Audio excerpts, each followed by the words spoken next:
प्यारे बाबा तुम्हारा यही कहना है, पहने रहना गुणों का यूं ही गहना है। करते चलो सबको प्यार, देते चलो सत्कार। तुम्हें तारों से आगे निकलना है।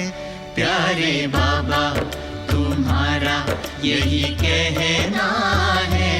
प्यारे बाबा तुम्हारा यही कहना है।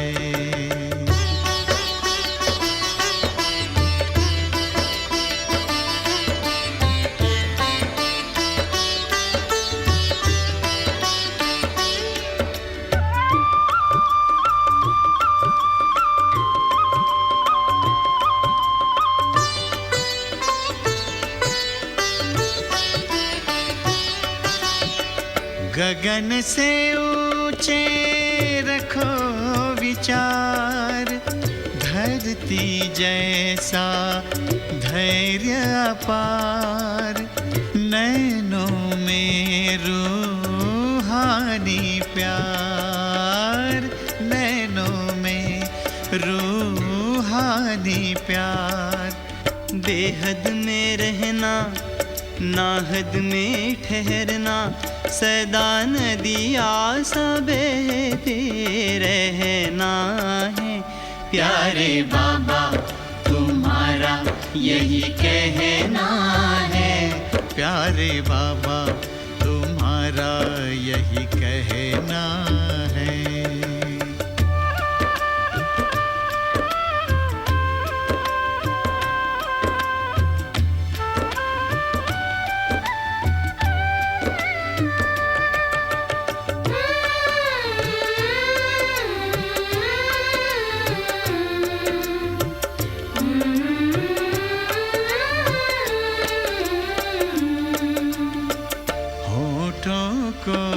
मुस्कान मिले जैसे हो गुलिस्तान खिले, होठों को मुस्कान मिले।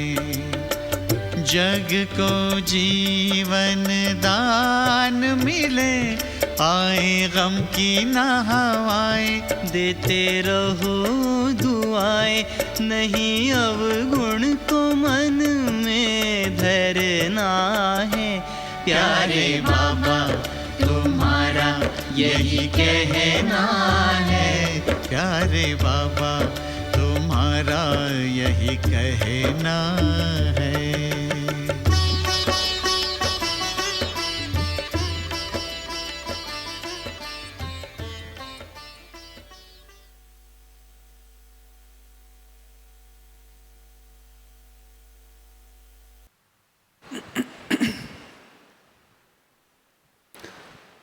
ओम शांति।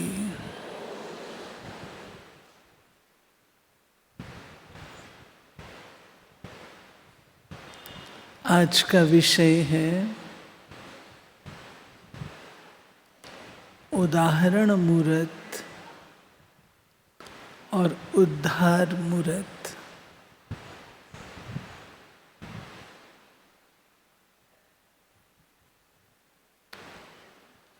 तो पहले कौन है, उद्धार पहले या उदाहरण?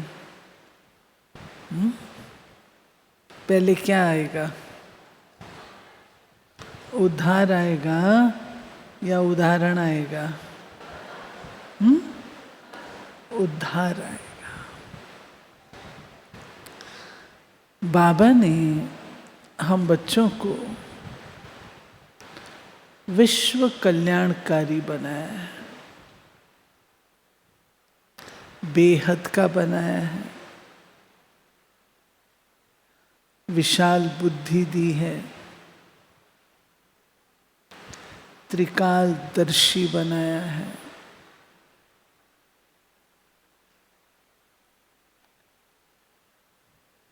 न केवल यह है, परंतु अपना बच्चा बनाकर हर पल सफल करने वाले सफलता मूर्त विजयी रत्न भी बनाया है।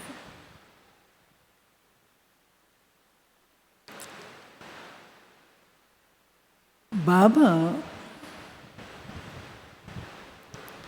उद्धार मूर्त, तो उसके बच्चे भी उद्धार मूर्त। सो कैसे? बाबा ने हर एक को अपना बनाया, अपनापन दिया। बाबा के सामने कोई भी आत्मा जाती थी तो बाबा को अपना समझती थी। उन्हें ये नहीं लगता था कि ये दिल्ली वालों का बाबा है,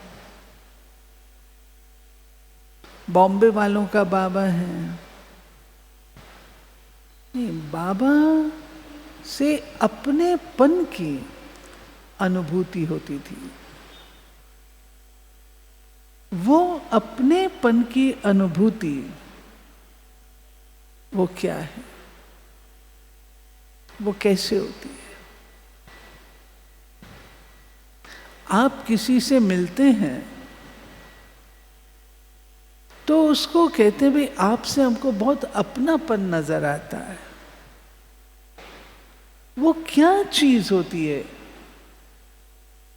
जो अपनापन महसूस होता है? क्योंकि उद्धार करना है तो उद्धार कोई वाणी से तो नहीं होने वाला है, ऐसे दृष्टि दे दें उसका उद्धार हो जाए, ऐसे तो नहीं होने वाला है।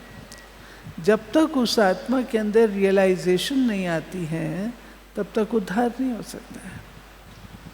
तो पहला कदम उद्धार मूर्त में क्या होगा? अपनेपन की फीलिंग। अब वो अपनापन कैसे महसूस होता है? अपनापन कैसे महसूस होता है बताओ? आप लोग अनुभवी हो। कोई तो आपको ऐसे लगता है उसके आगे सारे अपने दिल की बातें खोल देते हो, और कोई के आगे कहते हो नहीं इससे कोई बात नहीं करना। होता है ना? वो क्या चीज है अपनापन?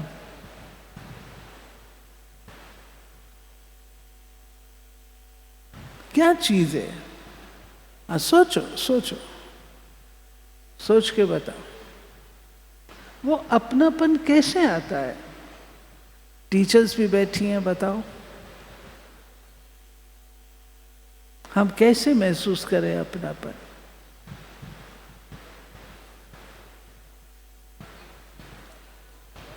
सुनो, अगर मैं ठीक हूं तो हाथ उठा के बताना।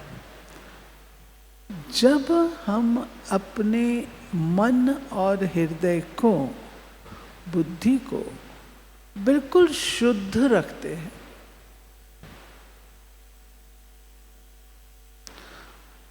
सामने वाली आत्मा के कोई इम्प्रेशन का प्रभाव अपने ऊपर आने नहीं देते हैं,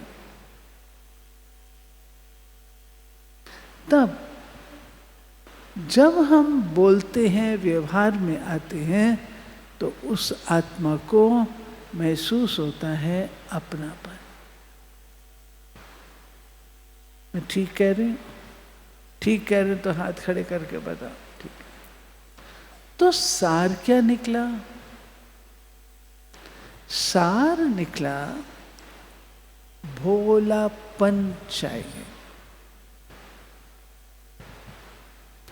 भोलापन। माताएं भोली होती हैं। शिव बाबा का टाइटल भोलानाथ है। शिव बाबा का टाइटल चालाकनाथ नहीं है, चतुरनाथ नहीं है, भोलानाथ है। और हम कहते भी हैं भोलों का भगवान होता है, यही कहते हैं। वो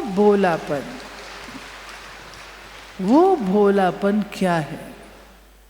वो भोलापन शुद्धता है, स्वच्छता है, निर्मलता है। जितना जितना हम ये आगे बढ़ाते जाएंगे उतना उतना अपनापन हर एक को अनुभव होगा, हर एक को महसूस होगा ये बाबा मुझे ज्यादा प्यार करता है। वो कहेगा नहीं, मुझे ज्यादा प्यार करता है। बाबा सबको एक जैसा करता है। बाबा की विशेषता तो ये है, सबको एक जैसा करता है। लेकिन वो क्यों आत्मा अनुभव करती है? क्योंकि उसके दिल की बात उस स्वच्छ आईने में पहुंच जाती है। बाबा आईना है और उस आईने में कोई दाग नहीं है, बेदाग आईना है। उसमें मेरी परछाई, मेरा अक्ष बहुत क्लियर नजर आता है। इसलिए हमें अपनापन महसूस होता है। अब ये भोलापन लाने के लिए क्या करना है? भोलापन हमारा इमर्ज हो। छोटे बच्चे होते हैं, उनको हम कहते हैं बड़ा भोला है। बड़ा भोला है, क्यों भोला है? बताओ, आप तो माताएं हो, बच्चा भोला क्यों होता है? कोई बच्चे जो हैं वो थोड़े चालाक होते हैं। आप थोड़ी सी आंख दिखाओ, आपके पास आएंगे नहीं। जो दूसरे कई ऐसे बच्चे होते हैं, आप उनको कुछ भी कहो, आंख दिखाओ, फिर चॉकलेट तो तुरंत आ जाएंगे। आप माताएं अनुभवी हो ना। कोई तो रूठ जाएगा, आप चॉकलेट देंगी, फेंक देगा। और कोई ऐसा भोला होता है, अभी आपने उसको थोड़ा सा बोला, अभी अभी चॉकलेट दे तो ले लेगा, भूल जाएगा। भोला उसे कहते हैं जो मन में वैर द्वेष ये नहीं रखता, अपने मन को स्वच्छ रखता है खाली। जिसका अर्थ होता है जो आत्मा जो है, जैसी है, उसको वैसा स्वीकार करना।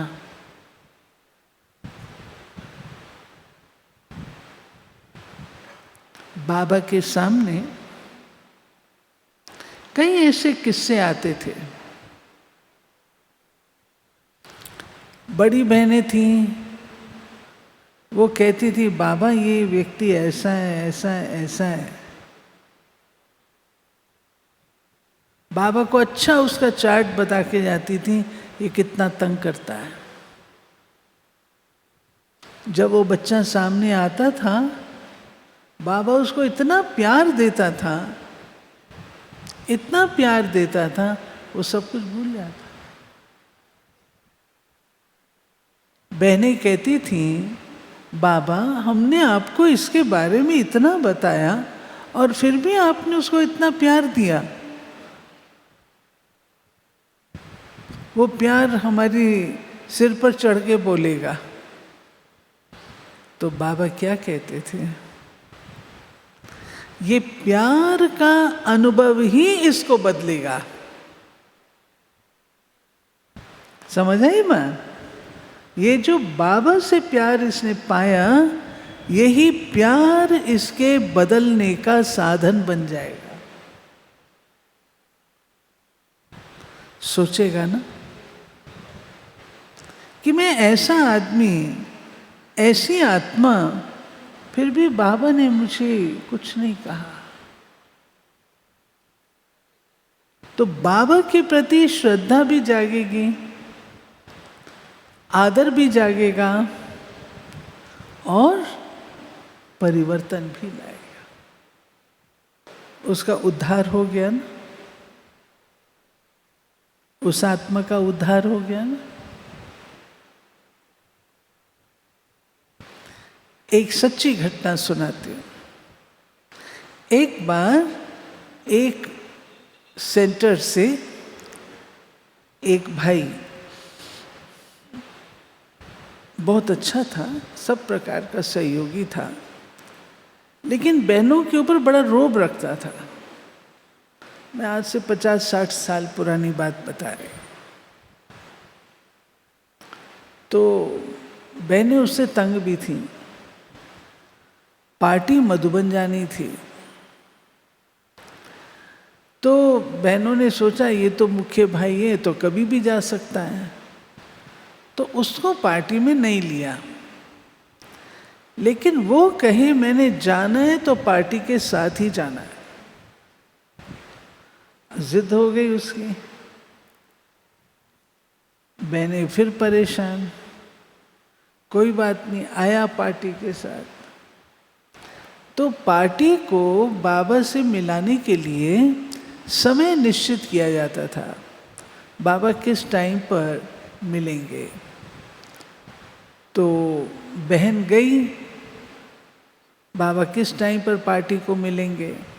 तो अगर आपने मधुबन देखा होगा पांडव भवन, तो बाबा के कमरे से लगता हुआ मुन्नी बहन का जो कमरा था ना, उधर एक छोटा सा गेट था, पहले छोटा सा दरवाजा था, और उसके बाद गैलरी। तो वो बहन जो थी बाबा से मिल कर के, टाइम ले कर के, उस गेट से निकल के गैलरी के थ्रू जाने लगी। तो उसने क्या देखा, गैलरी से सामने से वो भाई आ रहा है।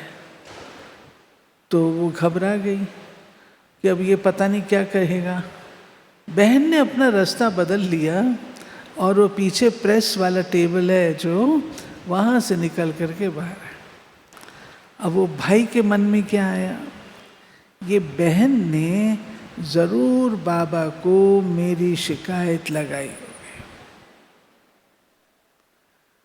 ज़रूर लगाई होगी। वो बाबा के कमरे में गया, बाबा को कहा, बाबा बहन ने आपको सब कुछ बता दिया होगा, बहुत कुछ जो भी उसको बोलना था। बाबा मैं बहुत ऐसा हूँ, मैं क्या करूँ, स्वभाव के वशीभूत हूँ। तो बहन ने तो सब कुछ, बाबा कहे नहीं मेरे को तो बच्ची ने कुछ नहीं बताया, कुछ नहीं बताया बच्चे, बाबा मैं बहुत। तो बाबा ने देखा,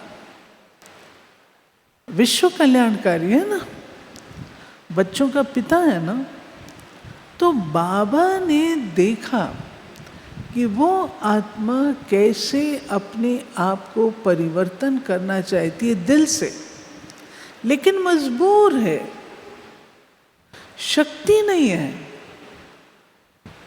तो बाबा ने क्या कहा, नहीं बच्चे तेरे जैसा सर्विसेबल कोई नहीं है। वो हैरान, नहीं बाबा मैं ऐसा नहीं पाऊँ, नहीं तेरे जैसा सर्विसेबल कोई नहीं। सच में वे शब्द उसके लिए वरदान सिद्ध हो गए, और वो दिन और उसकी जिंदगी का आखिरी दिन वो बहुत सर्विसेबल बन करके रहा।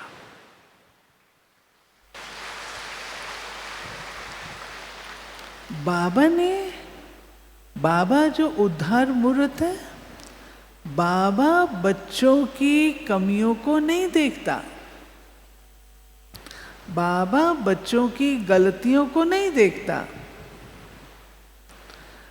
जब बाबा के साथ अव्यक्त रूप से मुलाकात करने भाई बहन आते थे तो बाबा के सामने बैठते थे। कोई कोई का पता होता था कि आत्मा तो बिल्कुल ऐसी है, लेकिन जब वो बाबा के सामने आता था तो बाबा उसको इतना प्यार, इतनी शक्ति देते थे। तो बाबा से पूछा, बाबा ये आत्मा ऐसी आपको पता है और फिर भी आप इसको इस रूप में देख रहे हो, फिर भी आप उसको इतना प्यार दे रहे हो। तो बाबा का कहना क्या था कि बाबा उसके वर्तमान को नहीं देखता, बाबा उसके संपूर्ण स्वरूप को देखता है। संपूर्ण स्वरूप में तो वो आत्मा परफेक्ट है ना, अच्छी है ना। हमारी नजरों के आगे हमारे में और बाबा में क्या अंतर है? यही अंतर है जो हम एक कालदर्शी हैं। एक कालदर्शी समझते हैं ना, केवल वर्तमान को देखते हैं, आज की डेट को देखते हैं, उसके भविष्य को नहीं देखते हैं। एक कालदर्शी। बाबा त्रिकालदर्शी है,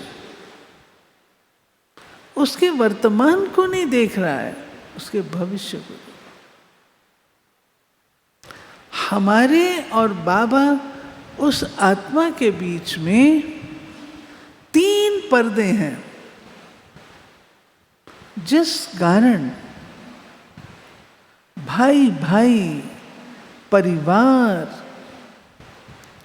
वो हमें महसूस नहीं होता। वो क्या है? पर चिंतन, पर दर्शन और पर संग, पर मत, जिसको आप कहते हैं। जब कोई आत्मा सामने आती है, टाइटल है मेरा उद्धार मूर्त, लेकिन मैं उसको किस निगाह से देखती हूं, किस दृष्टि से देखती हूं?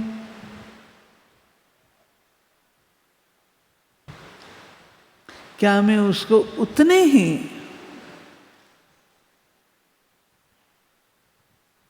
कल्याण भाव से, प्यार के भाव से देखती हूं?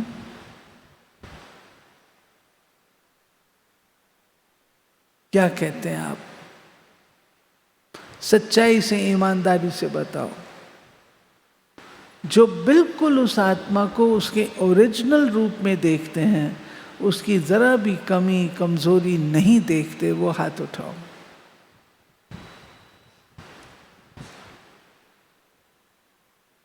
कितने? 8-10।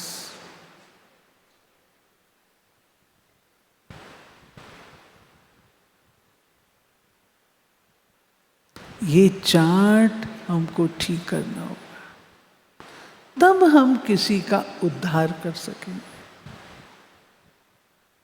बाप समान उद्धार मूर्त बनना है तो ये चार्ट अपना ठीक करना है। मैं कैसे उद्धार करूंगी? हमारे मुख से क्या निकलता है? जो इसके साथ हुआ अच्छा ही हुआ, अपने कर्मों का फल पा रही है, जो करेगा सो पाएगा। इसने इतना किया तो जरूर मिलेगा, तो सही ना। ये हमारी भाषा है। हमको इस भाषा को समाप्त करना है। ये भाषा ब्राह्मणों की भाषा नहीं है, ये भाषा ब्रह्मा की भाषा नहीं है, ये भाषा शिव बाबा की भाषा नहीं है। किसी मुरली में बाबा ने कहा ऐसे शब्द बोले, तो जब बाबा ने नहीं बोले हैं तो मैं कैसे बोल सकती हूँ? मैं बाबा की संतान हूँ, मैं कैसे बोलूं? इसलिए स्वयं को ऊंचा उठा लो, अपने स्टेटस को देखो, अपनी पोजीशन को देखो।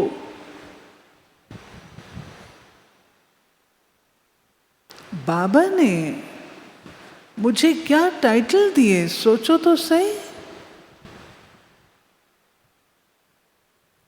और मैं वो सीट छोड़ करके धरती पर आ जाती हूं।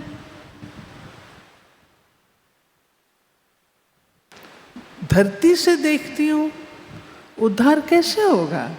उद्धार करने के लिए सामने वाली आत्मा से ऊपर तो होना होगा ना,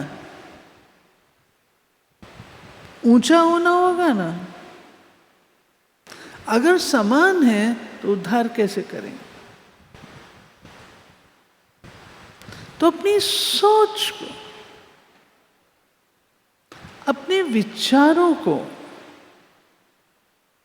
अपने संकल्पों को ऊंची क्वालिटी का बनाओ।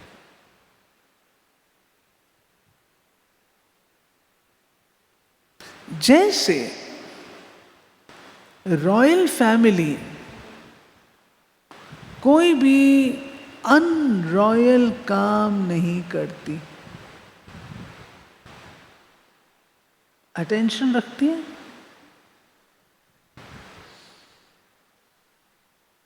आप लोग सब रखते हो, माताएं बैठी हैं यहाँ, आप सब माताएं बैठे हो, आप सब लो क्लास कुल की मर्यादा रखते हो ना। ये हमारे परिवार की मर्यादा नहीं है, रखते हो? जो माताएं मर्यादा रखती हैं परिवार की वो तो हाथ खड़े करो। अच्छा, सब नहीं रखती हैं? हाँ, सब नहीं रखती, सब रखती। तो जब मैं लो क्लास रखती हूं, लौकिक कुल की मर्यादा को रखती हूं, तो क्या मुझे पारलौकिक कुल जिसकी मैं मेंबर हूं, फैमिली मेंबर हूं,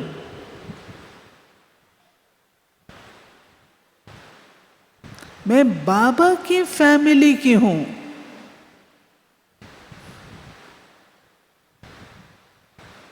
हम अपने लौकिक फैमिली के कितने नशे में रहते हैं। अरे हम राजपूत हैं, हम ब्राह्मण हैं, हम फलाने हैं। बहुत अच्छा, ये नशा है कि मैं पारलौकिक फैमिली, शिव बाबा की फैमिली की हूं। ये नशा है। जिनको नशा है वो हाथ खड़े करो। सच सच में खड़ा करना। इस नशे में रहने वाला क्या कभी अपनी सोच को छोटा रख सकता है?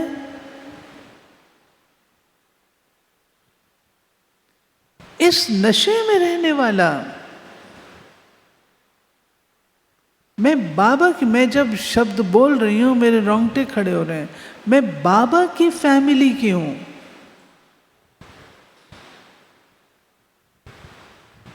कम बात नहीं है। जैसे बाबा उद्धार मूर्त, मेरा टाइटल भी उद्धार मूर्त। आत्माओं का उद्धार करना है। और उद्धार करने के लिए अपनी कल्याणकारी वृत्ति को, शिव बाबा का देखिए नाम शिव है, उसका पहला अर्थ हम क्या करते हैं? शिव का अर्थ क्या है? शिव के अनेक अर्थ हैं। पहला पहला अर्थ क्या करते हैं? कल्याणकारी।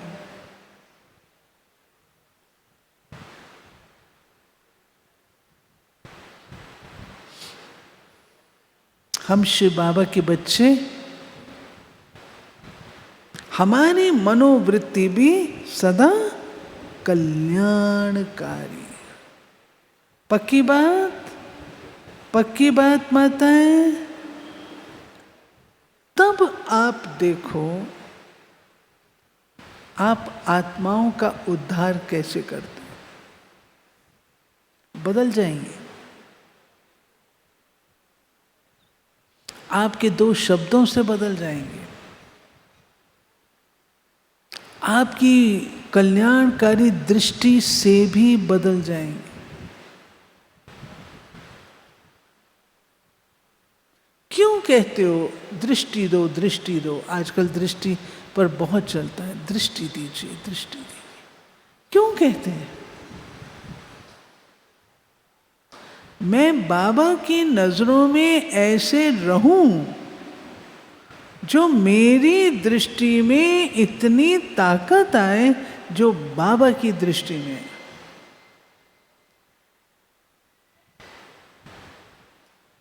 तब कल्याण होगा।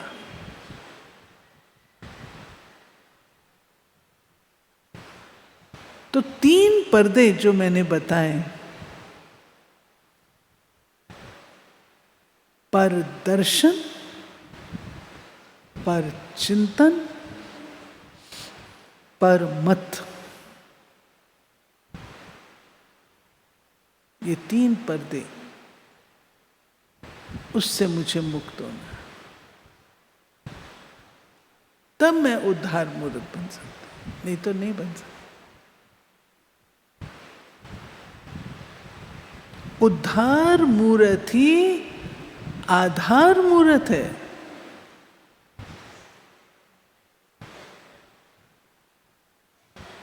आप आधार बन जाते हो। पूर्वज है ना, हम सब पूर्वज बैठे हैं। सारे वृक्ष को जल दे रहे हैं, शुभ भावनाओं का।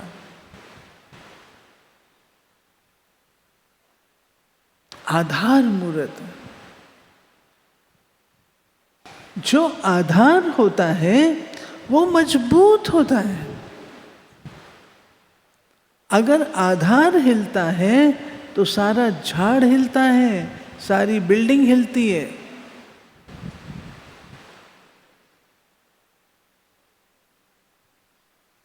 तो आधार मूर्त अर्थात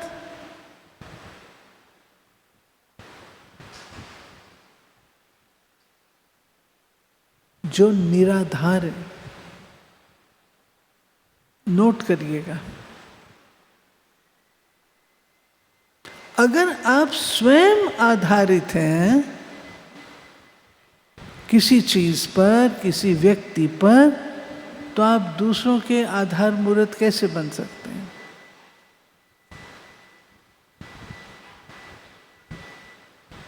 कभी नहीं बन सकते। आधार मूर्त अर्थात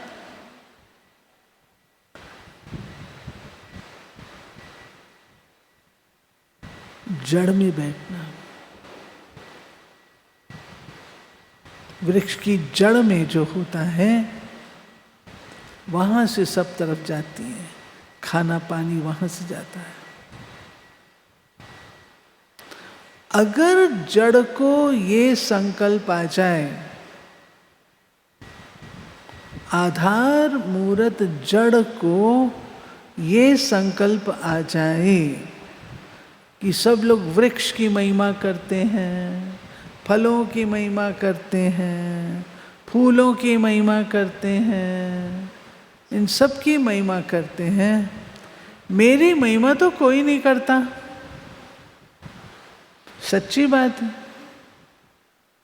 हम सब क्या कहते हैं, अरे इस पेड़ के आम कितने अच्छे हैं, इस पेड़ के ये कितने अच्छे हैं, फूल कितने अच्छे हैं, इस पेड़ का विस्तार कितना अच्छा है।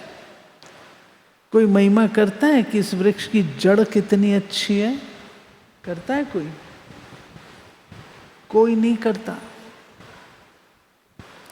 मानो जड़ को संकल्प आ जाए कि सब लोग तो पेड़ की महिमा करते हैं, फलों की करते हैं, फूलों की करते हैं, विस्तार की करते हैं, मेरी महिमा कोई नहीं करता, मैं निकल के बताती हूँ कि मेरे कारण से ये वृक्ष है।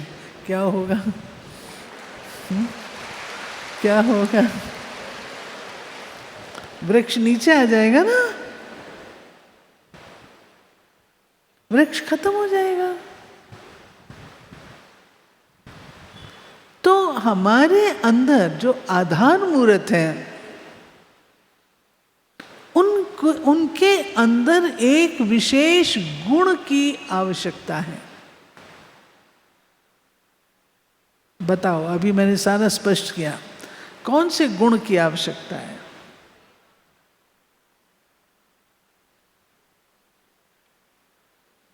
गुप्त रहना।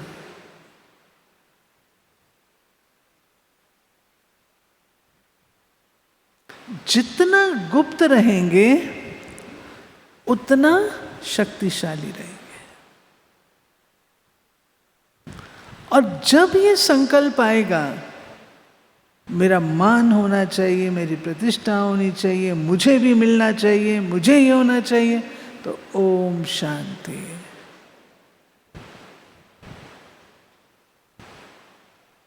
फिर नहीं होगा।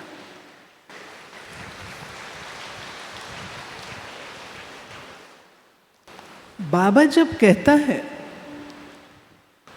मुक्त बनो, तो मुझे इन सब चीजों से मुक्त बनना है।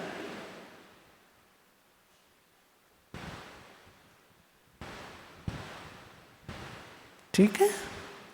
नाम, मान, शान, प्रतिष्ठा, नाम लिया जाना, ये हमारा काम नहीं है।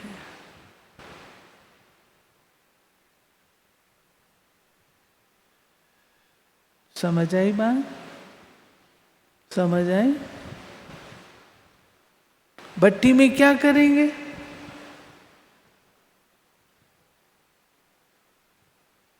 आधार मूर्त बनो, गुप्त रहना सीखो।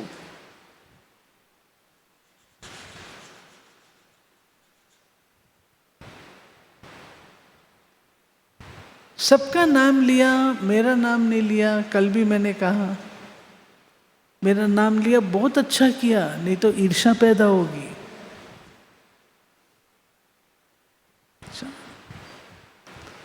आधार मूर्त अर्थात जैसा आधार होगा वैसा सारा वृक्ष होगा। आधार स्ट्रांग नहीं है तो बिल्डिंग में क्रैक पड़ते हैं।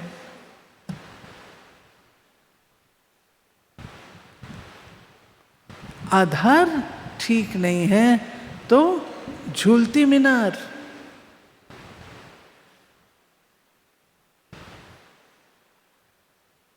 आधार मूर्त अर्थात जिसका केवल बाबा ही आधार है, कोई व्यक्ति नहीं, बाबा।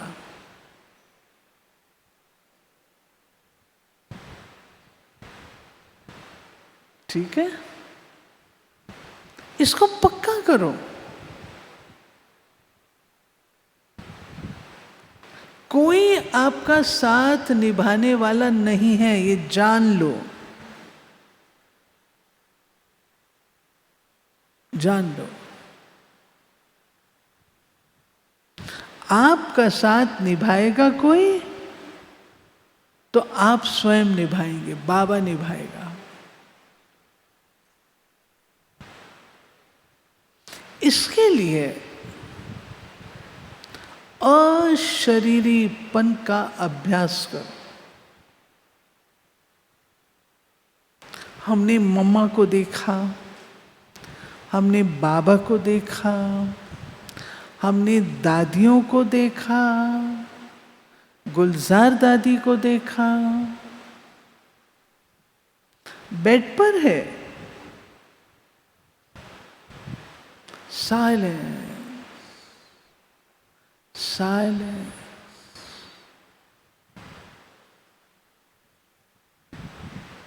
गुलजार दादी को सुई लगाते थे, तुम कहते दादी आपको दर्द नहीं होता? दादी क्या कहते थे?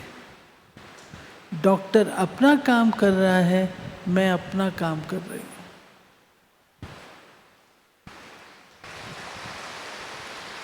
दादी अशरीरी रहते थे।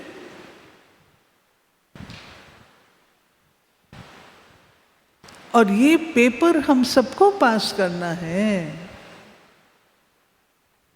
सबको पास करना है, तो अशरीरीपन का अभ्यास। आज गुलजार दादी उदाहरण है ना हमारे आगे, जानकी दादी उदाहरण है ना हमारे आगे, मम्मा बाबा उदाहरण है ना, दादी प्रकाश मणि उदाहरण है ना। ये उदाहरण बनना।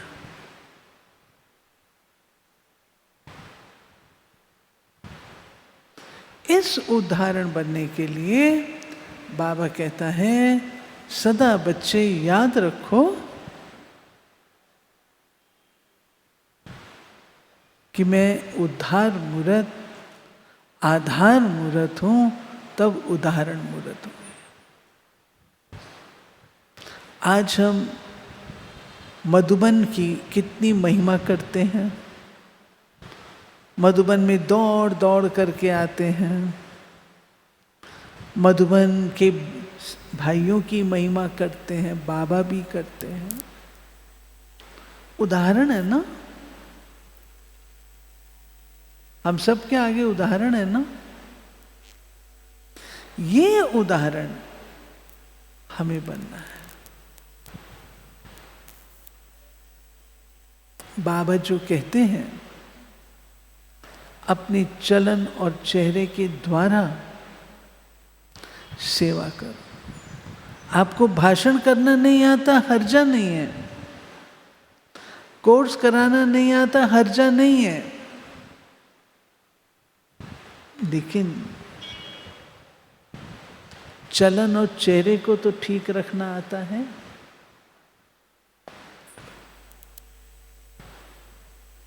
उतना करो।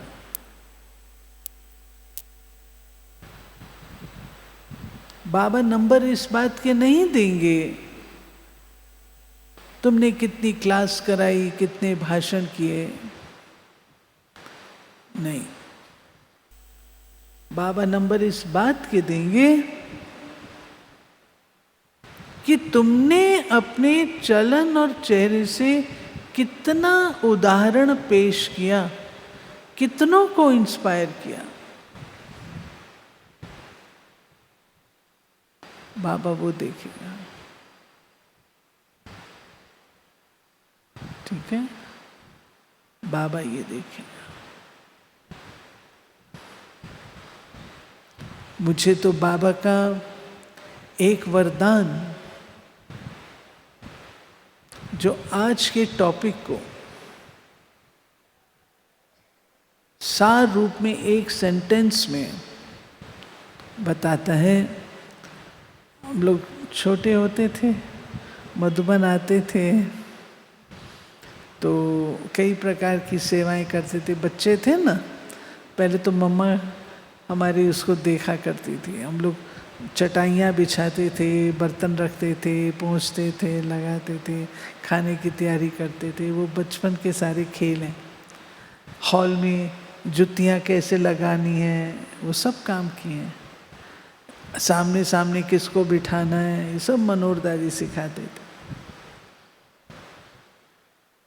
ऐसे ही मधुबन में धूप वास करने जाते थे। मधुबन में मच्छर बहुत होते थे, तो रात को धूप वास होते हैं ना, वो करने सब कमरों में जाते थे हम लोग। छोटे थे, मधुबन भी छोटा था, सब कमरों में जाते थे। सबसे पहले बाबा के कमरे में जाते थे। तो बाबा के कमरे में करने के बाद बाबा को गुड नाइट करी। अब बाबा दृष्टि दे रहे थे। बाबा ऐसे अपने पलंग पर पाँव नीचे करके बैठे थे, तो बाबा दृष्टि दे रहे थे। दृष्टि देते देते बाबा ने कहा, बच्ची सदा याद रखना, जैसा कर्म मैं करूँगी मुझे देख करके और करेंगे। ये बाबा का वरदान कहो, बाबा की शिक्षा कहो, साकार रूप में आखिरी मुलाकात में ये बाबा ने मुझे 68 में, 69 में तो बाबा व्यक्त हो गए। तो हमको ये ध्यान रखना है, जैसा कर्म मैं करूंगी, जैसा कर्म करूं मुझे देख करके और करें। मेरे से ऐसा कोई कर्म न हो जिसके लिए मुझे पश्चाताप करना पड़े। मेरे मुख से ऐसा कोई बोल ना निकले जिसके लिए मुझे पश्चाताप करना पड़े।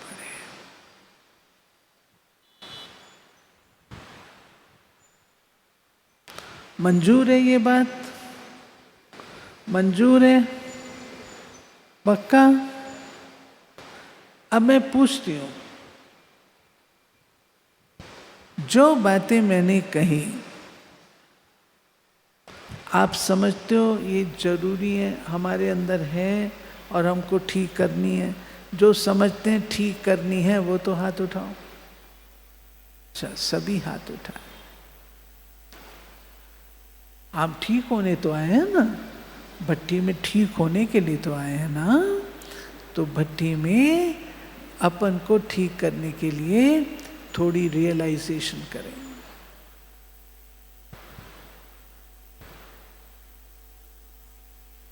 पहला सवाल,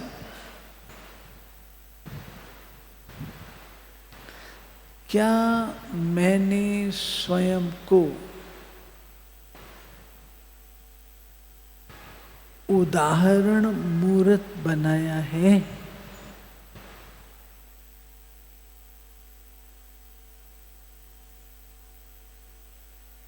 क्या मैं उदाहरण मूर्त हूं?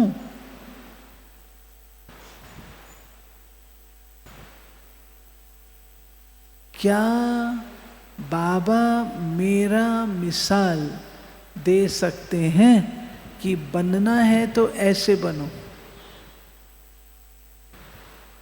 जो समझते हैं ऐसा है वो तो हाथ खड़े करो। इसका अर्थ ये हुआ आप संपूर्ण हो, कोई कमी नहीं है। सोच के हाथ उठाओ। जरूर कोई मार्जिन है तब तो हम यहां हैं ना। अगर कोई कमी ना हो तो हम भट्टी में क्यों आएंगे? सोचो। मुझे अपने आप को आदर्श बनाना है। जो मेरी दीदी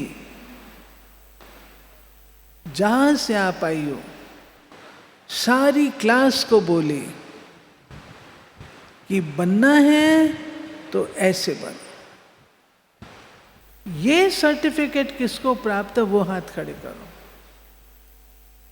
बनना है तो ऐसे बनो।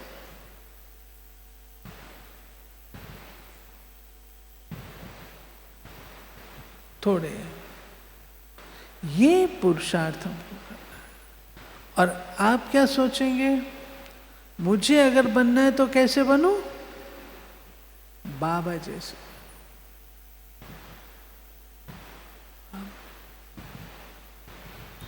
क्या मैं ऐसी उदाहरण मूर्त हूं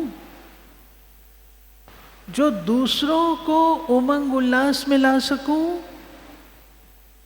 इंस्पिरेशन दे सकूं?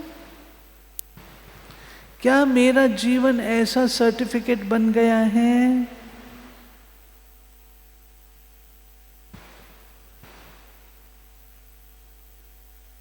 अगर नहीं तो कितनी मार्जिन शेष है? 50%, 25%, 100%, कितना? और बन गया है तो कितना?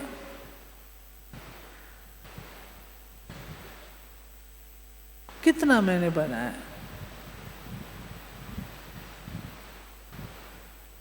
दूसरा, उदाहरण मूर्त बनने के लिए मुझे अपने अंदर कौन सी धारणाएं मजबूत करनी है?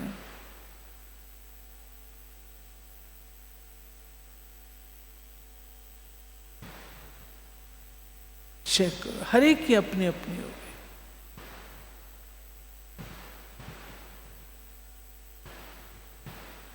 तीसरा प्रश्न, इन धारणाओं में मजबूती लाने के लिए मैं क्या पुरुषार्थ करूंगी?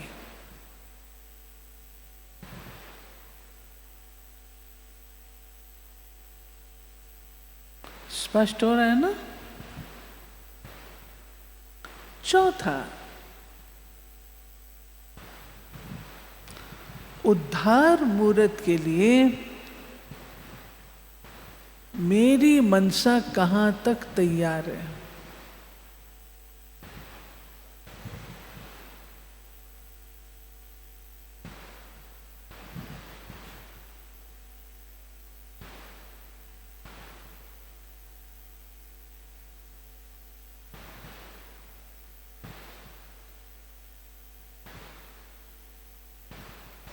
कहां तक तैयार? क्या मेरे अंदर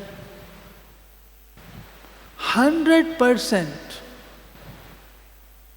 पवित्रता, स्वच्छता, निर्मलता और भोलापन है? है तो कितना? कहां तक है?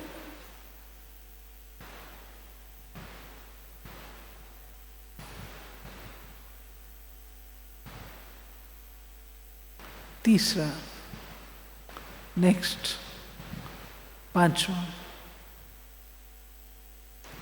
ऐसे उद्धार मूर्त बनने के लिए 3 पर्दे पर चिंतन, पर दर्शन, पर मत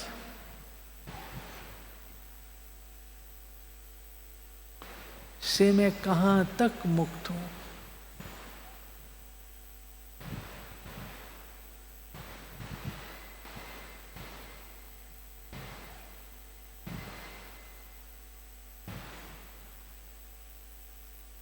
हर एक लिखे। 100% मुक्त हूं, 50% मुक्त हूं,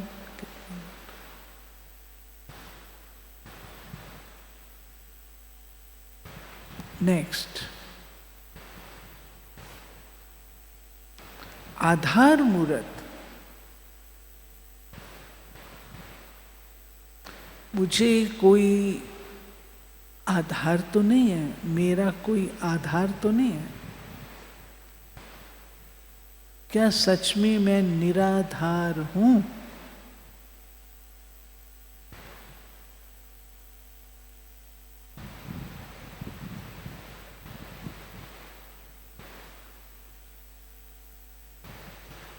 निराधार बनने के लिए अशरीरीपन का अभ्यास कहाँ तक हो रहा है?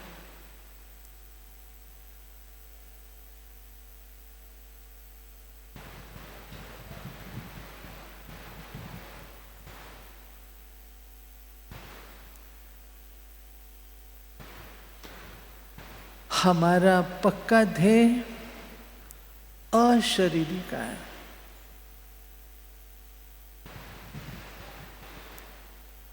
अशरीरी, जो लाइट का साक्षात्कार होगा अशरीरीपन से होगा। ये शरीर दिखाई ना दे।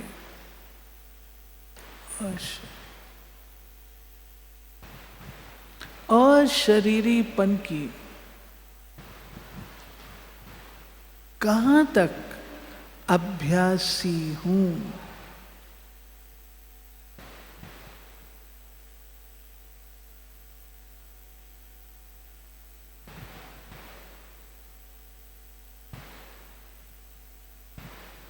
ठीक है, ये क्वेश्चन मैंने दिए हैं, इस पर आप मनन चिंतन करके अपना रिजल्ट खुद निकालना। खुद निकालना और आज ही निकालना। जो कमी कमजोरी रह जाएगी उसको इस भट्टी में स्वाहा करना।